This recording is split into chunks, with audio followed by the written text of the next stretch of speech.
اس نے حضرت عبداللہ بن عمر بن العاص رضی اللہ تعالیٰ عنہما سے روایت کی، کہا سمندر کی تہ میں بہت سے شیطان قید ہیں جنہیں حضرت سلیمان علیہ السلام نے باندھا تھا۔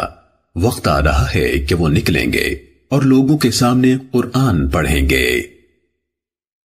صحیح مسلم حدیث نمبر 18۔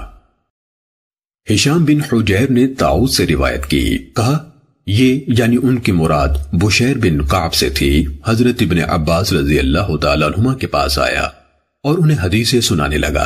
ابن عباس رضی اللہ تعالیٰ عنہما نے اس سے کہا فلاں فلاں حدیث دہراؤ، اس نے دہرا دی، پھر ان کے سامنے احادیث بیان کی۔ انہوں نے اس سے کہا فلاں حدیث دوبارہ سناؤ، اس نے ان کے سامنے دہرا دی۔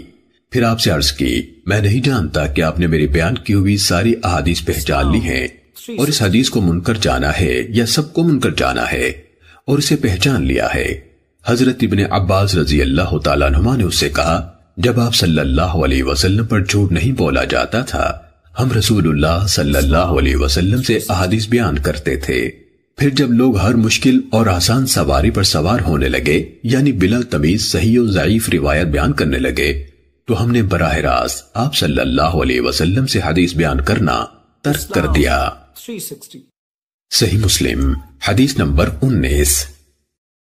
مجاہد سے روایت ہے کہ بشیر بن کعب ادوی حضرت عبداللہ بن عباس رضی اللہ عنہما کے پاس آیا اور اس نے احادیث بیان کرتے ہوئے کہنا شروع کر دیا، رسول اللہ صلی اللہ علیہ وسلم نے فرمایا، رسول اللہ صلی اللہ علیہ وآلہ وسلم نے فرمایا۔ حضرت ابن عباس رضی اللہ عنہما نے یہ رویہ رکھا کہ نہ اس کو دھیان سے سنتے تھے نہ اس کی طرف دیکھتے تھے۔ وہ کہنے لگا اے ابن عباس میرے ساتھ کیا معاملہ ہے؟ مجھے نظر نہیں آتا کہ آپ میری بیان کردہ حدیث سن رہے ہیں، میں آپ کو رسول اللہ صلی اللہ علیہ وآلہ وسلم سے حدیث سنا رہا ہوں اور آپ سنتے ہی نہیں۔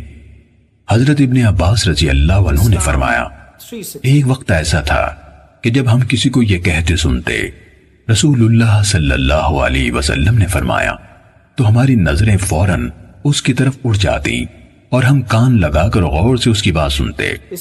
پھر جب لوگوں نے بلا تمیز ہر مشکل اور آسان پر سواری شروع کر دی تو ہم نے لوگوں سے کوئی حدیث قبول نہ کی سوائے اس حدیث کے جسے ہم جانتے تھے۔ صحیح مسلم حدیث نمبر 21۔